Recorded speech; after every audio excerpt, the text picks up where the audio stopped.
The rain-slick streets of Manhattan blurred past as I stumbled out of the bar, my heart pounding like a war drum, and in a haze of tequila shots, I dialed her number. Felicity, my unyielding boss. I love you, I blurted into the phone, the words escaping like prisoners from a long-held cell, shattering the professional facade I'd built for years. Her silence on the other end was a thunderclap, and in that moment, I knew I just ignited a fire that could either warm us or burn everything to ash. Camille stared at her reflection in the cracked mirror of her tiny Brooklyn apartment, the fluorescent light buzzing like an angry hornet overhead. It was Monday morning, and the weight of last Friday night's confession hung over her like a storm cloud. She smoothed down her blouse, trying to erase the creases of regret, but nothing could iron out the knot in her stomach. Felicity Harrington, CEO of Harrington Media Group, was not just her boss. She was the epitome of corporate ice, a woman who commanded boardrooms with a single arched eyebrow and dismissed underperformers without a flicker of emotion. Camille had joined the company 3 years ago, fresh out of NYU with a journalism degree and dreams of changing the world through stories. Harrington Media was a powerhouse in digital content, churning out viral articles and podcasts that shaped public opinion. Felicity had built it from a scrappy startup in a Soho loft to a gleaming office in Midtown, all while maintaining an aura of untouchable perfection. Rumors swirled about her personal life. Divorced once, no kids, and a string of high-profile dates that never lasted. But to Camille, she was more than a boss. She was an enigma, a puzzle Camille couldn't help but try to solve. That fateful Friday had started innocently enough. The team had wrapped a major campaign, and drinks at O'Hara's pub flowed freely. Camille, usually the reserved one nursing a ginger ale, let loose after a particularly grueling week. Felicity had shown up unexpectedly, her tailored suit cutting through the crowd like a knife. She bought around, her rare smile flashing under the dim lights, and for a moment the Ice Queen thawed. Conversations turned personal. Felicity shared a snippet about her childhood in rural Pennsylvania, escaping a conservative family to chase the American dream in the city. As the night wore on, Camille found herself alone with Felicity at the bar. The alcohol loosened her tongue, and before she knew it, she was confessing admiration that bordered on obsession. "You're brilliant, Felicity. But it's more than that. You make me feel alive." Felicity's eyes had widened, but she said nothing, just nodded and called her a cab. Then came the phone call on the way home, the drunken declaration that now echoed in Camille's ears. Arriving at the office, Camille's heart raced as she swiped her badge. The elevator ride felt eternal, each floor ding mocking her anxiety. When she stepped into the open-plan workspace, heads turned subtly. Whispers. Or paranoia. She beelined to her desk, burying herself in emails. But then the intercom buzzed. "Camille, my office. Now." Felicity's office was a glass-walled sanctuary overlooking Central Park, minimalist and intimidating. She sat behind a sleek desk, her blonde hair pulled into a severe bun, green eyes piercing. "Close the door," she said, her voice steady as steel. Camille obeyed, her palms slick. "About Friday." Felicity held up a hand. "Seat." Camille perched on the edge of the chair, feeling like a schoolgirl in the principal's office. "What you said.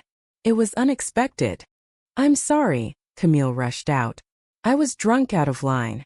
It won't happen again." Felicity leaned back, studying her. "Are you retracting it?" The question hung in the air. Camille's mind screamed yes, but her heart whispered no. "No. It's true. But I understand if this changes things." A ghost of a smile tugged at Felicity's lips. "It does change things."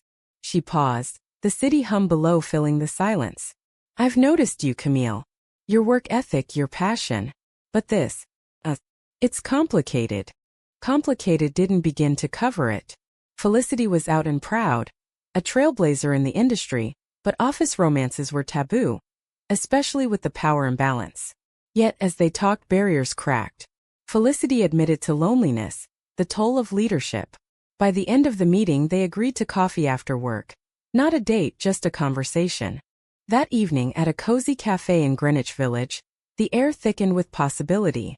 Felicity laughed, a real unguarded sound, over stories of Camille's quirky family in Chicago. "You remind me of myself at your age," Felicity said, her hand brushing Camille's accidentally. Or was it? Days blurred into weeks. Stolen glances in meetings, late-night texts about articles. The tension built like a summer storm. But shadows loomed. Enter Marcus, Felicity's ex-husband, now a board member with a grudge. He sensed the shift, his jealousy festering like an old wound. One night after a gala fundraiser, Camille and Felicity shared a cab uptown. The city lights streaked by, and in the back seat, their hands intertwined. "This could ruin us," Felicity whispered. "Then let's be ruined together," Camille replied, leaning in for their first kiss, a spark that ignited everything. But as passion deepened, so did the drama. Marcus confronted Felicity, accusing her of favoritism. Whispers turned to rumors in the office. Camille's best friend Lena warned her. "She's your boss, Cam. What if it's just a fling?"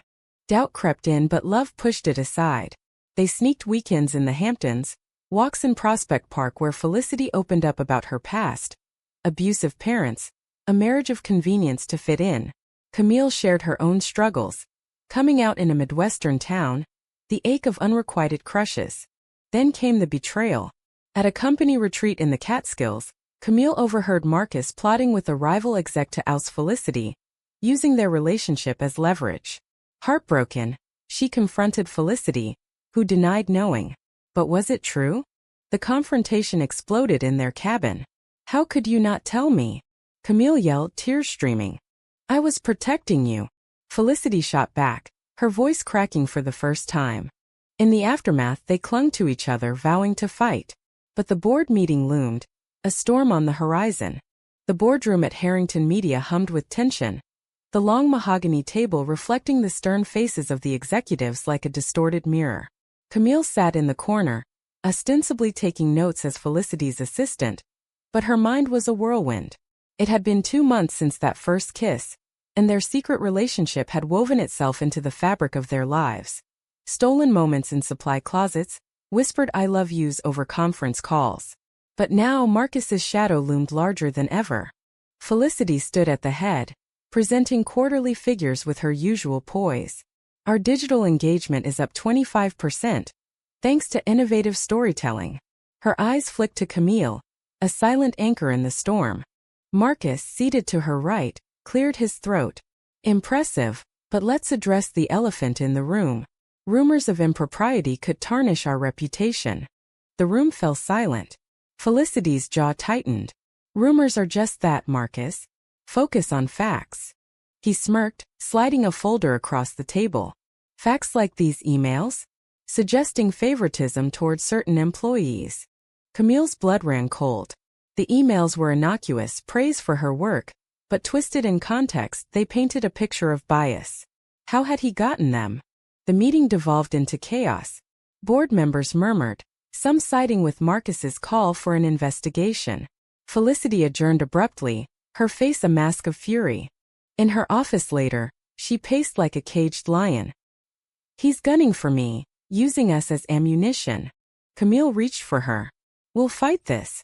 Together." But doubt gnawed at Camille. That night, over dinner at Felicity's Upper East Side penthouse, she voiced her fears. "What if he's right? Am I just a liability?" Felicity cupped her face. "You're everything to me. Marcus is bitter because I left him. He couldn't handle my truth." Their love deepened amid the turmoil.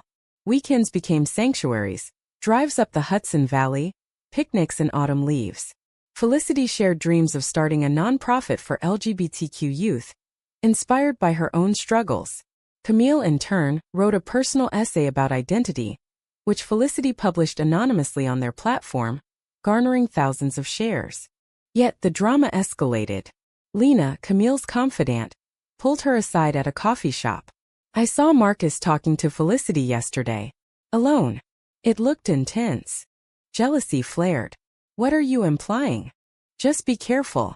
Bosses like her. They have secrets." Camille confronted Felicity that evening. "Were you with Marcus?" Felicity sighed. "Yes. He offered a truce if I stepped down quietly. And I told him to go to hell." Relief washed over Camille, but the seed of doubt sprouted. Then came the leak. An anonymous tip to a gossip blog, outing their relationship with salacious details. The office buzzed, stairs following Camille like spotlights.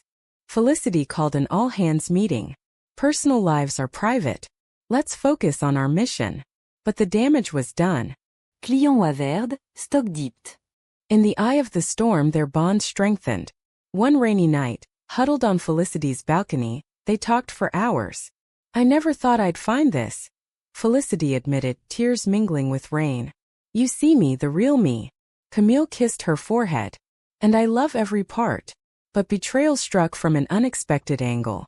At a networking event in D.C., Camille met Sophia, Felicity's college ex. Over drinks, Sophia revealed. Felicity and I were together, but she chose her career over me. Broke my heart. The words echoed. Back in New York, Camille spiraled. Was she just another casualty? The confrontation was raw. Did you use me like you used Sophia? Felicity's eyes widened in hurt. No. That was years ago. I've changed. Words turned to shouts, doors slammed. Camille stormed out, crashing at Lena's.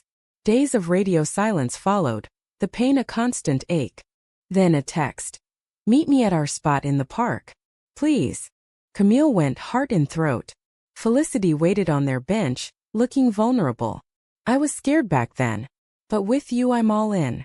They reconciled under the stars, promises renewed. But Marcus's machinations peaked. He rallied the board for a vote of no confidence. The night before, Felicity broke down. If I lose the company, what am I? You're you, Camille whispered. And that's enough. The vote was tense. Allies spoke up, highlighting Felicity's vision. In a twist, a whistleblower exposed Marcus's embezzlement. Old records Camille had dug up anonymously. Marcus was ousted, Felicity retained.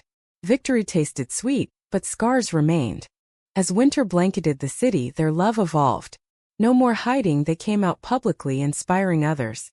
But whispers of resentment lingered, testing their resilience. Snowflakes danced outside the floor-to-ceiling windows of Felicity's penthouse, turning Manhattan into a glittering wonderland. It was Christmas Eve, 4 months into their now-open relationship, and Camille stirred a pot of mulled wine, the cinnamon scent filling the air.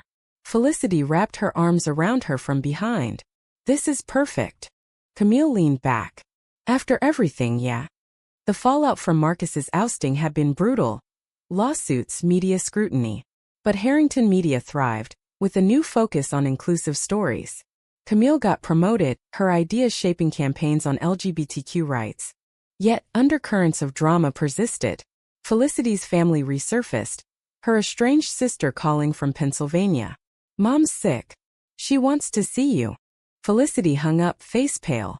They disowned me when I came out. Camille urged her. Maybe it's time for closure.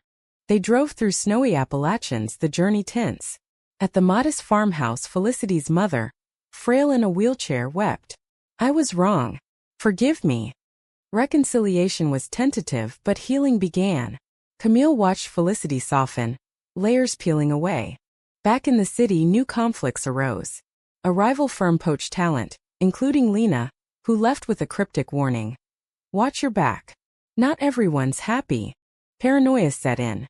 Then an email hack exposed personal messages, intimate but not explicit, twisted by tabloids.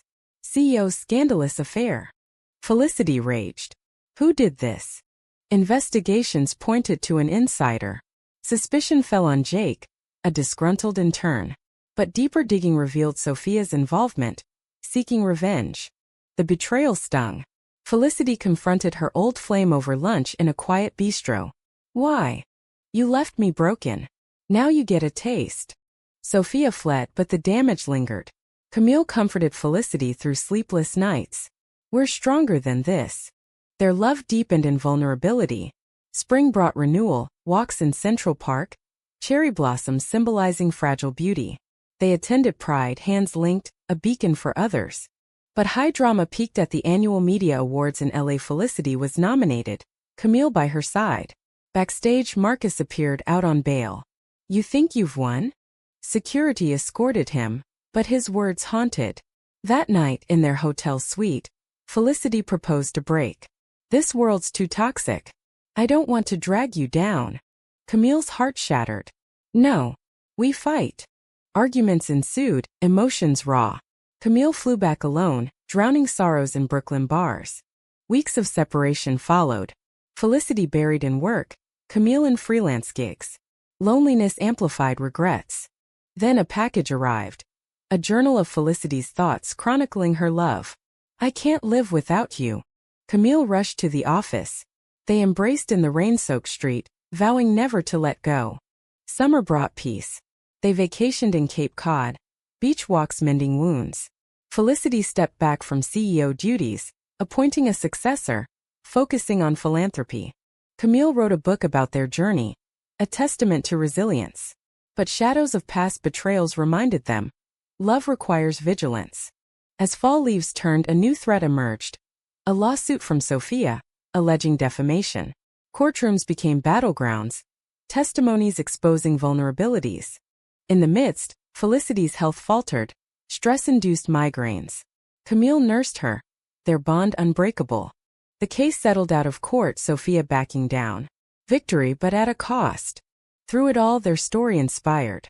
Employees shared their own tales, fostering a culture of acceptance. The autumn sun cast a golden hue over the Hudson River as Camille and Felicity strolled along the High Line, elevated above the city's hustle. It had been a year since that drunken confession, and their relationship had weathered storms that would sink lesser ships. Felicity's decision to semi-retire from Harrington Media allowed space for personal growth. She mentored young entrepreneurs, her icy facade now a warm glow. Camille's book, Hearts in the Boardroom, became a bestseller, blending memoir with advocacy. Interviews flooded in from podcasts to late-night shows. "It's about love defying odds," she'd say, Felicity beaming beside her. But drama never fully faded. Felicity's family reconciliation hit a snag. Her sister, envious of the spotlight, leaked old family secrets to the press. CEO's troubled past exposed. Headlines screamed, dredging up abuse and estrangement. Felicity spiraled, retreating to the penthouse. "Why can't they let me be?" Camille held her through the nights. "Because your story matters. It helps others." They sought therapy, unpacking traumas. Sessions revealed Felicity's fear of abandonment, Camille's insecurity from past rejections. Healing was slow but profound. Thanksgiving brought a turning point. They hosted a found family dinner, colleagues, friends, even a reconciled Lena. Laughter echoed, toasts to resilience. Yet betrayal struck again. Jake, the former intern, resurfaced with a tell-all article, fabricating details about their affair. Power imbalance, the real story. The piece went viral, sparking debates on workplace ethics. Sponsors pulled from Felicity's nonprofit. Protests outside the office demanded accountability. Felicity addressed the media in a press conference. "Our love is real, not a scandal. But I own my mistakes." Camille stood by her, hand in hand. Public opinion shifted. Support poured in from allies, hashtags trending. In the quiet aftermath, they escaped to a cabin in Vermont. Snow blanketed the world, mirroring their fresh start. "We've been through hell," Felicity said by the fire. "And come out stronger," Camille replied. Winter holidays were magical, ice skating in Rockefeller Center, gifts exchanged under a twinkling tree. Felicity gifted Camille a ring, not a proposal but a promise. Forever, whatever comes. Spring heralded new beginnings. They launched a joint foundation for LGBTQ professionals, funding scholarships and mentorships. Success stories flooded in, a young woman crediting them for her courage. But personal highs met lows. Camille's mother fell ill back in Chicago, forcing a trip home. Facing her conservative roots, Camille introduced Felicity. Tensions flared, but her mom softened. "If she makes you happy." Back in New York, a corporate espionage plot unfolded. A hacker targeted Harrington Media, leaking client data. Fingers pointed to Marcus, but evidence was slim. Investigations dragged on, stress mounting. Felicity snapped under pressure, arguments flaring. "Maybe we rushed this."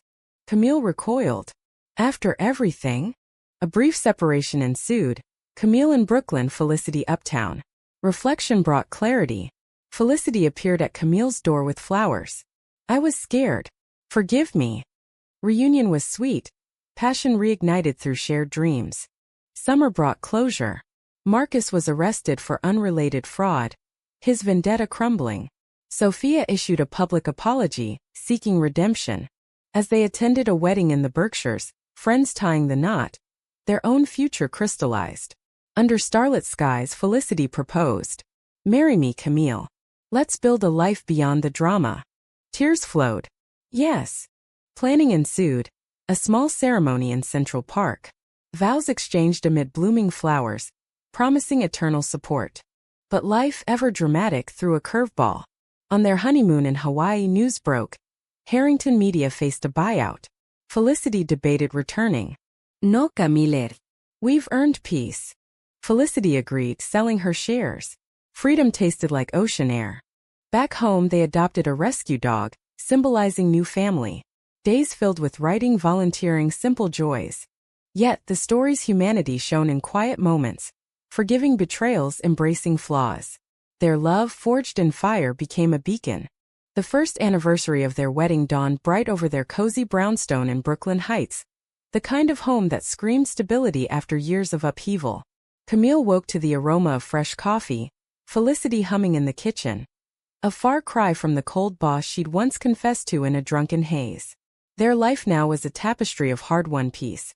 Felicity consulting part-time, Camille teaching creative writing at NYU, their foundation thriving. Reflecting on the journey, Camille often marveled at the twists. From that impulsive phone call to boardroom battles, betrayals by Marcus and Sophia, family reconciliations, it all shaped them. The drama had been relentless, emotions a roller coaster, but the romance endured, laced with profound humanity. One crisp fall day, they revisited O'Hara's pub, the birthplace of it all. To think one night changed everything, Camille mused, clinking glasses. Felicity smiled. Best mistake ever. But echoes of past conflicts reminded them of growth. A letter from Felicity's sister arrived, full of apologies. "You've shown me what love looks like." Camille's book inspired a film adaptation, bringing their story to screens. Premieres were glamorous, but they cherished quiet evenings, reading by the fire, walking their dog, Max. Challenges persisted, human as ever. Felicity battled anxiety from old scars. Camille grieved her mother's passing. They leaned on each other, therapy a constant ally. A new chapter unfolded when they decided to foster a teen from the system. A girl named Riley, questioning her identity. Guiding her mirrored their own paths, infusing purpose. Riley's arrival brought chaos, teen angst, school dramas. But love bloomed. "You're like the moms I always wanted," Riley said one night, tears in her eyes. Adoption papers followed, a family complete. As years ticked by, 5 since the confession, their bond deepened. Anniversaries celebrated with trips. Paris, Tokyo, always returning to New York's embrace. Felicity's nonprofit expanded, aiding thousands. Camille published a sequel, focusing on community healing. In quieter moments, they pondered the what-ifs. "If I hadn't called that night," Camille trailed. "We'd have found each other anyway," Felicity assured. The story's climax had been the wedding, but the true high was daily life, mundane yet magical. Betrayals taught forgiveness, conflicts built resilience. One evening at a gala honoring LGBTQ pioneers, Felicity spoke. "Love isn't easy. It's messy, dramatic, heart-wrenching. But it's worth every tear." Camille from the audience beamed with pride. Their ending wasn't fairy tale perfect. No one escapes unscathed. But it was profoundly human. Two women, flawed and fierce, choosing each other daily. As the sun set over the Brooklyn Bridge, they walked hand in hand, the city lights twinkling like stars. "Ready for whatever comes next?" Felicity asked. "With you?" "Always," Camille replied. And in that promise lay the essence of their tale. A testament to love's enduring power amid America's chaotic dream.